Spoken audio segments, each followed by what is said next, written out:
नमस्कार दोस्तों, एक बार फिर से आप लोगों का इस कलाम कोचिंग ऑनलाइन क्लासेज में आपका फिर से स्वागत करते हैं। देखिएगा, इससे पहले हमने एक टॉपिक पढ़ा था और उस टॉपिक के बारे में हमने पढ़ा था ग्लोब, और ग्लोब में कुछ हमने अक्षांश रेखा और देशांतर रेखा हैं उनके बारे में कुछ चर्चा की थी।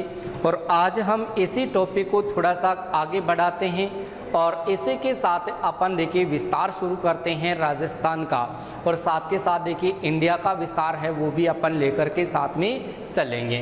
देखिए, यानी यहाँ से आपके सामने दिखेगा, ये तो स्थिति आपके सामने देखिए यहाँ पर है आपके सामने इस ग्लोब की, ठीक है। और इसी ग्लोब की बात करें तो ग्लोब में आपके सामने देखिए ये वाली रेखा की बात करें तो ये रेखा है आपके सामने 0 डिग्री, और यहाँ पर है आपके सामने ये भी 0 डिग्री, यानी यहाँ पर आपके सामने ये 0 डिग्री देशांतर रेखा है और यहाँ पर आपके सामने 0 डिग्री अक्षांश रेखा है। एक 0 डिग्री अक्षांश रेखा और एक 0 डिग्री आपके सामने देशांतर रेखा है।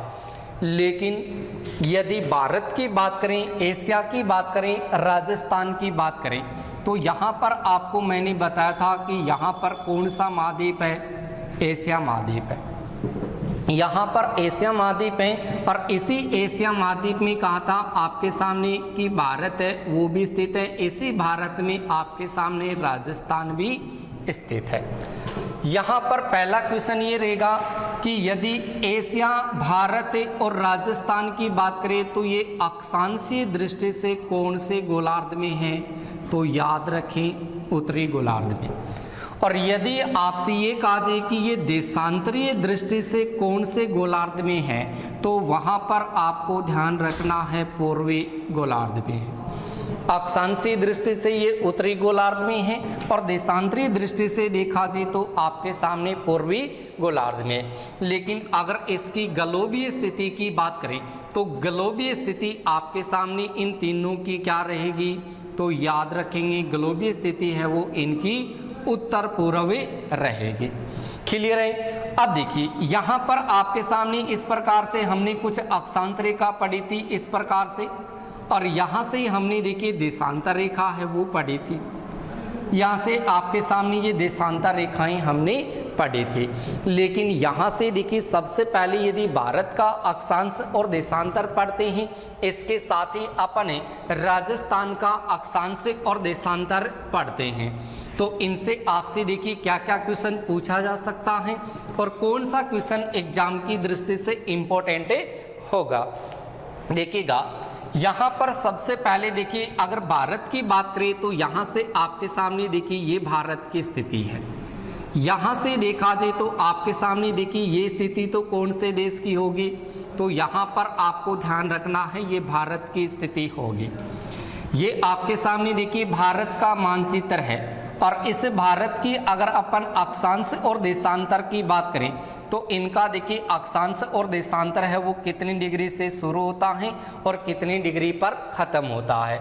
यानी यहाँ पर देखिए सबसे पहले अगर इस भारत की बात करें तो भारत की इस वाली दिशा की बात करें तो ये दिशा आपके सामने कौन सी है, ये उत्तर दिशा है, और यहाँ से आपके सामने ये दक्षिण दिशा है, और यहाँ से देखा जाए तो यहाँ पर आपके सामने ये पूर्व दिशा है। और इस वाली दिशा की बात करें तो ये दिशा आपके सामने कौन सी होगी, पश्चिम दिशा। यानी यहाँ पर देखिए उत्तर दिशा, ये दक्षिण दिशा, यहाँ से पूर्व दिशा और यहाँ से पश्चिम दिशा। सबसे पहले अपन बात करेंगे कि भारत का अक्षांशीय विस्तार है ये कौन सी दिशा से शुरू होता है, तो आपको ध्यान रखना है कि भारत का अक्षांशीय विस्तार है ये दक्षिण दिशा से शुरू होता है। और दक्षिण दिशा की बात करें तो दक्षिण दिशा में देखा जाए तो 8 डिग्री 4 मिनट ये उत्तरी अक्षांश से शुरू होता है। यानी जब भारत की बात करें तो भारत का अक्षांशीय विस्तार ये 8 डिग्री 4 मिनट उत्तरी अक्षांश से शुरू होता है, और यहाँ से शुरू होने के बाद यानी 8 डिग्री 4 मिनट उत्तरी अक्षांश से शुरू होने के बाद में आपके सामने ये कितने डिग्री पर जाके ख़त्म होता है, तो यहाँ पर ध्यान रखेंगे 37 डिग्री 6 मिनट, ये 37 डिग्री 6 मिनट उत्तरी अक्षांश पर जाकर के खत्म होता है। यानी यहाँ से ये कहा जाएगा कि भारत का अक्षांश है वो देखिए 8 डिग्री 4 मिनट उत्तरी अक्षांश से शुरू होकर के 37 डिग्री 6 मिनट उत्तरी अक्षांश पर जाकर के खत्म होता है। जबकि देशांतरी विस्तार की बात करें तो देशांतरी विस्तार आपके सामने देखिए कितनी डिग्री से शुरू होता है, तो याद रखेंगे 68 डिग्री 7 मिनट पूर्वी देशांतर से शुरू होता है। 68 डिग्री 7 मिनट पूर्वी देशांतर से शुरू होता है और यहाँ से शुरू होने के बाद में ये 97 डिग्री 25 मिनट पूर्वी देशांतर पर खत्म होता है। क्लियर है ये बात? यानी अक्षांश है वो 8 डिग्री 4 से 37 डिग्री 6 मिनट और उसके बाद में देखिए यहाँ से आपके सामने 68 डिग्री 7 मिनट पूर्वी देशांतर से 97 डिग्री 25 मिनट पूर्वी देशांतर पर खत्म हो रहा है। लेकिन जब अक्षांश की बात करें तो अक्षांशीय विस्तार आपके सामने देखिए दक्षिण दिशा से शुरू होता है और दक्षिण दिशा की बात करें तो दक्षिण दिशा में यहाँ पर आपके सामने भारत का कौन सा राज्य है? तमिलनाडु राज्य। और इसी तमिलनाडु राज्य की बात करें तो तमिलनाडु राज्य में यहाँ पर आपको एक स्थान मिलेगा जिसका नाम है कन्याकुमारी। देखिए यहाँ पर आपके सामने एक क्षेत्र है जिसका नाम है कन्याकुमारी। इसी कन्याकुमारी की बात करें तो कन्याकुमारी को ही कहा जाता है कुमारी अंतरिप। क्या कहा जाता है? इसको कुमारी अंतरिप के नाम से पुकारा जाता है। इसी को कैप कैमोरिन के नाम से पुकारा जाता है। देखिएगा कैप कैमोरिन कुमारी अंतरिप या कन्याकुमारी है, वहाँ से शुरू होता है 8 डिग्री 6 मिनट उत्तरी अक्षांश से, लेकिन ये 37 डिग्री 6 मिनट पर जाके खत्म होता है। देखिएगा यहाँ से आपके सामने देखिए ये पहले जम्मू कश्मीर राज्य का भाग था, तो यहाँ पर आपके सामने देखिए अभी यहाँ पर देखा जी तो ये आपके सामने क्षेत्र कौन सा आ जाएगा? लद्दाख का। यानी यहाँ पर आपके सामने 8 डिग्री 4 मिनट उत्तरी अक्षांश से शुरू होगा, जो कन्याकुमारी कुमारी अंतरिप या कैप कैमोरिन है वहाँ से शुरू होगा और इस लद्दाख की बात करें तो लद्दाख में जाकर के 37 डिग्री 6 मिनट उत्तरी अक्षांश पर खत्म हो जाएगा। लेकिन यहाँ पर देखा जी तो यहाँ पर आपके सामने एक स्थान होगा जिसका नाम है इंद्राकोल। यानी यहाँ पर इंद्राकोल है, यहाँ पर आकर के अक्षांश है वो खत्म हो जाएगा।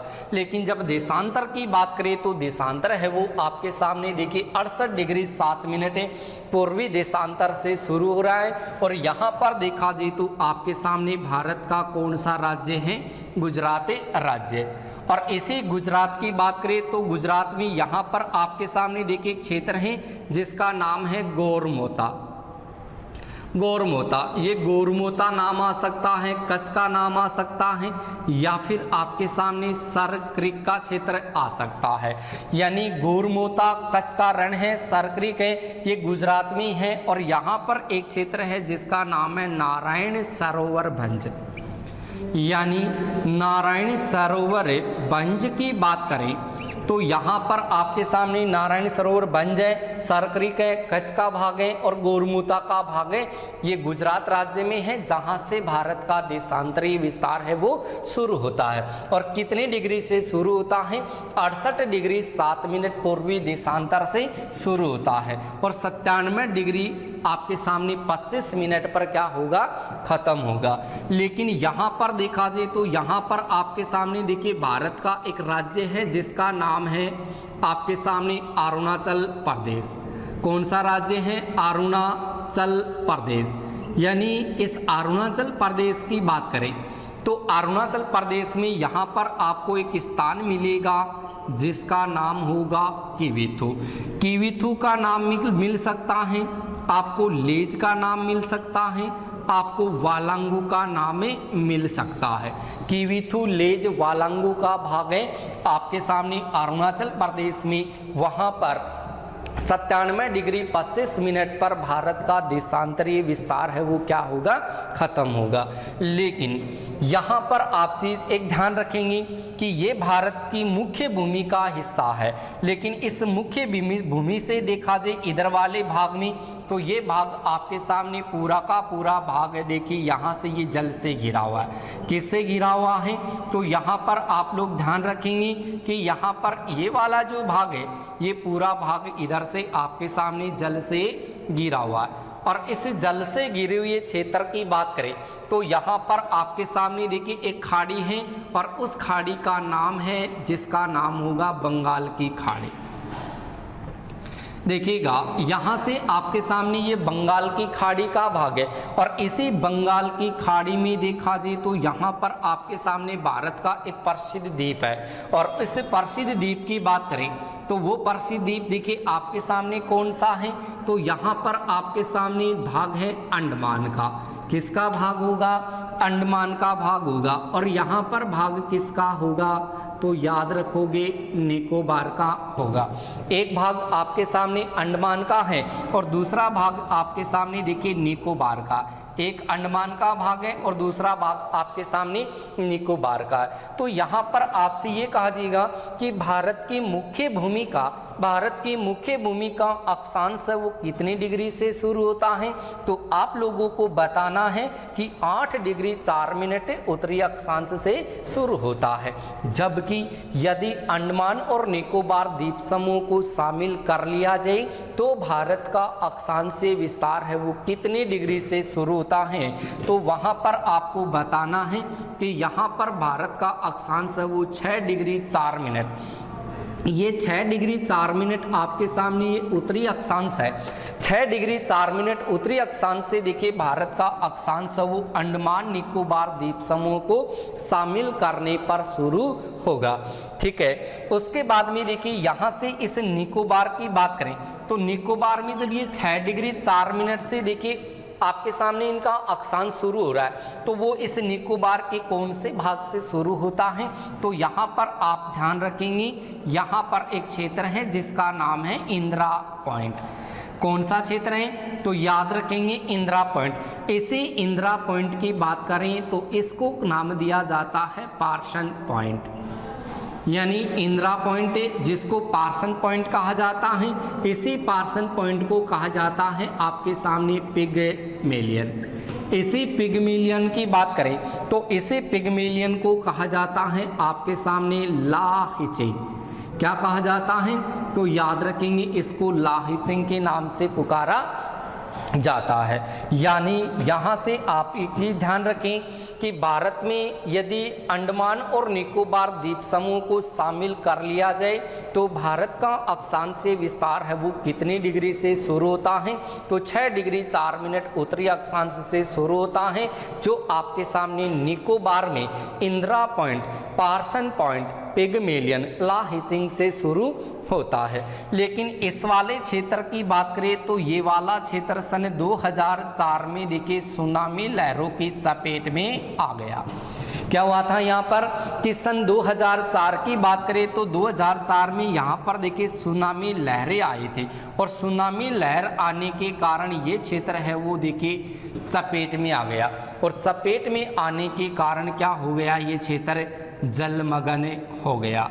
जलमग्न हो गया, या फिर आप ऐसे भी कह सकते हैं कि ये नष्ट हो गया। यानी इस वाले क्षेत्र की बात करें तो 2004 में यहाँ पर सुनामी लहरें आई थी, और सुनामी लहरों की चपेट में आने के कारण ये क्षेत्र जलमग्न हो गया था, या फिर कह सकते हैं कि ये क्षेत्र नष्ट हो गया था। ये तो भारत की अक्षांश और देशांतर की बातें हुई। उसके बाद में देखिए आपसे ये कहा जाएगा कि भारत है, इस भारत के अक्षांश में अंतर कितनी डिग्री या मिनट का है? तो भारत के अक्षांश में यदि अंतर की बात करें तो अंतर कितनी डिग्री या मिनट का है? तो आपको अंतर बताना है कि 37 डिग्री जो 6 मिनट है उसमें से आप 8 डिग्री 4 मिनट है वो घटा देंगे। 37 डिग्री 6 मिनट है उसमें से आप देखिए 37 डिग्री 6 मिनट है, इसमें से 8 डिग्री 4 मिनट जब घटाएंगे तो वहाँ पर देखिए 6 मिनट में से 4 मिनट जाएगा, 2 मिनट बच जाएगा। और 37 डिग्री में से 8 डिग्री घटाएंगे तो कितना डिग्री बचेगा? 29 डिग्री। तो आपसे ये कहा जाएगा कि भारत है, इस भारत के अक्षांश में अंतर कितनी डिग्री का है? तो अंतर कितने डिग्री का होगा? 29 डिग्री 2 मिनट का होगा। जबकि आपसे देशांतर में अंतर पूछे, यदि देशांतर में अंतर पूछे तो देशांतर में अंतर कितने डिग्री या मिनट का होगा? तो वहाँ पर आपको ध्यान रखना है कि 97 डिग्री जो 25 मिनट है इसमें से आप 68 डिग्री 7 मिनट है वो घटा देंगे। 68 डिग्री 7 मिनट जब आप घटाएंगे तो यहाँ से देखिए 25 में से आप 7 घटाएंगे, 25 में से यदि आप 7 घटाएंगे तो कितना बचेगा? तो याद रखेंगे 18 बचेगा। और यहाँ पर 97 में से आप देखिए कितना घटाएंगे? यहाँ पर 68 घटाएंगे तो कितना बचेगा? तो याद रखेंगे 29 डिग्री।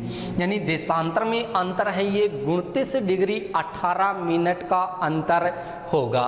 क्लियर है? अक्षांश में अंतर और यहाँ पर देशांतर में अंतर।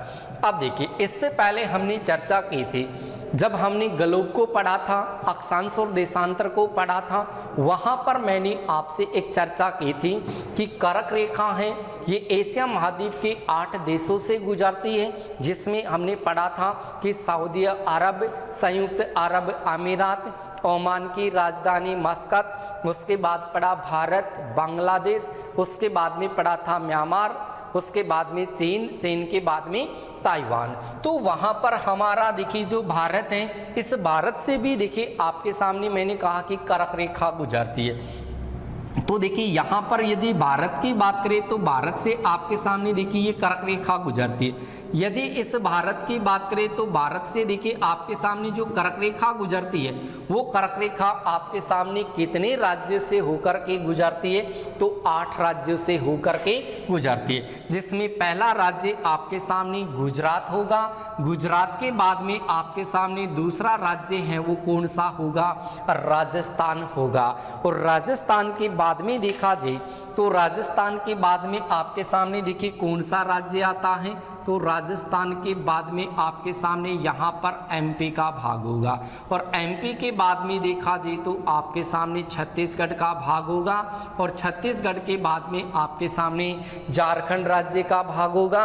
और झारखंड राज्य के बाद में आपका पश्चिमी बंगाल राज्य का भाग होगा। उसके बाद में देखिए यहाँ पर आपके सामने त्रिपुरा राज्य का भाग होगा। और त्रिपुरा के बाद में यहाँ से आपके सामने मिजोरम राज्य का भाग हो जाएगा। देखिएगा यहाँ से मैंने आपसे कहा है कि कर्क रेखा है 23.5 डिग्री उत्तरी अक्षांश रेखा है, ये भारत की 8 राज्यों से गुजरती है, जिसमें आपका पहला गुजरात राज्य है, दूसरा आपका राजस्थान है, तीसरा आपका मध्य प्रदेश है, चौथा आपके सामने छत्तीसगढ़ है, पांचवा आपके सामने झारखंड है, छठा आपके सामने पश्चिमी बंगाल है, उसके बाद में सातवां आपके सामने त्रिपुरा है और आठवां आपके सामने मिजोरम राज्य है। तो यहाँ से इन 8 राज्यों से देखिए आपके सामने कर्क रेखा है वो गुजरती है, जिसको आप यहाँ से 23.5 डिग्री, जिसको आप 23.5 डिग्री उत्तरी अक्षांश रेखा के रूप में पढ़ते हैं। इस रेखा को आप बोल सकते हैं कर्क रेखा। क्लियर है दोस्तों?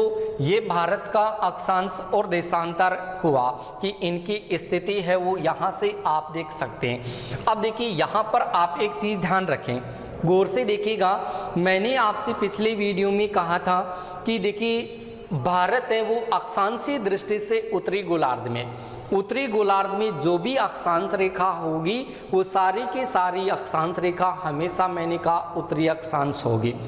उसके बाद में मैंने कहा कि देशांतर रेखा की बात करें, जो पूर्वी गोलार्ध में जो भी देशांतर रेखा होगी वो हमेशा आपकी पूर्वी देशांतर रेखा होगी। तो भारत है वो पूर्वी गोलार्ध में है, भारत है वो उत्तरी गोलार्ध में। तो उत्तरी गोलार्ध में अगर केवल अक्षांश की बात करें तो अक्षांश आपका देखिए यहाँ पर उत्तरी अक्षांश ही है। यहाँ पर 8 डिग्री 4 मिनट उत्तरी अक्षांश है, यहाँ पर 37 डिग्री 6 मिनट उत्तरी अक्षांश है, और यहाँ पर आपके सामने 68 डिग्री 7 मिनट पूर्वी देशांतर है, और यहाँ पर 97 डिग्री 25 मिनट पूर्वी देशांतर है। इस चीज़ को आप क्लियर करने के लिए देखिए थोड़ा सा वापस अपन चलते हैं, वापस चलते हैं तो यहाँ पर मान लीजिए कि यहाँ पर ये आपके सामने देखिए ग्लोब की स्थिति है, और इसी ग्लोब पर अपन देखिए इनको दर्शाते हैं। तो यहाँ पर आप देखिएगा यहाँ पर ये 0 डिग्री है, और यहाँ पर भी आपके सामने देखिए ये 0 डिग्री है। अब देखिए यहाँ पर आपके सामने ये 0 डिग्री एक तो देशांतर रेखा है, और एक आपके सामने 0 डिग्री अक्षांश रेखा है। तो भारत की स्थिति आपके सामने देखिए कुछ यहाँ पर आपके सामने इस प्रकार से है। यहाँ से देखिए आपके सामने भारत की स्थिति कुछ है वो इस प्रकार से है। तो भारत का अक्षांश देखिए मैंने कहा कि ये 0 डिग्री है, इसे 0 डिग्री से चलेंगे तो यहाँ पर आपको कुल 90 अक्षांश रेखा मिलेगी। इन 90 अक्षांशों के बीच में भारत का अक्षांश से विस्तार है माना गया है। तो यहाँ पर मैंने कहा कि 0 डिग्री से ऊपर जो भी अक्षांश होगी वो हमेशा उत्तरी अक्षांश होगी। तो यहाँ पर आपकी 8 डिग्री 4 मिनट से शुरू हो रही है और 37 डिग्री 6 मिनट पर खत्म हो रही है। तो यहाँ पर देखिए 0 और 90 डिग्री के बीच में आपका भारत है, जो 8 डिग्री 4 मिनट से 37 डिग्री 6 मिनट पर है। उसके बाद में देखिए मैंने कहा कि यहाँ पर 0 डिग्री ये देशांतर रेखा है, यहाँ पर आपके सामने देखिए 180 देशांतर रेखा खींची गई। इन 180 देशांतर रेखाओं में देखा जाए तो 180 देशांतर रेखा में आपका भारत है वो शामिल है, इन्हीं में स्थित है। तो यहाँ पर देखेंगे तो यहाँ से देखिए देशांतर है वो इसे पश्चिमी भाग से शुरू होगा, और आपके सामने कितनी डिग्री से शुरू हो जाएगा, 68 डिग्री 7 मिनट पूर्वी देशांतर से शुरू होगा, जो 97 डिग्री 25 मिनट पूर्वी देशांतर पर खत्म होगा। तो यहाँ पर ये देशांतर हो जाएगा। ये बात हुई अक्षांश और देशांतर की कि भारत का अक्षांश क्या है और देशांतर क्या है। उसके बाद में देखिए अपन चर्चा करेंगे कि राजस्थान की यदि अक्षांश और देशांतर की बात करें तो राजस्थान का अक्षांश देखिए आप यहाँ पर देखेंगे तो यहाँ पर 8 डिग्री और यहाँ पर 37 डिग्री। तो 8 डिग्री 4 मिनट से लेकर के 37 डिग्री 6 मिनट तक ये तो भारत का अक्षांश है, लेकिन इनके बीच में आपका राजस्थान है, उनका भी अक्षांश और देशांतर शामिल हो जाएगा, क्योंकि यहाँ पर 37 और 8 के बीच में राजस्थान होगा, इधर से 68 और 97 के बीच में राजस्थान का हिस्सा होगा। तो अपन इस राजस्थान के अक्षांश और देशांतर की चर्चा करेंगे नेक्स्ट वीडियो में। बने रहिए आप इस चैनल पर।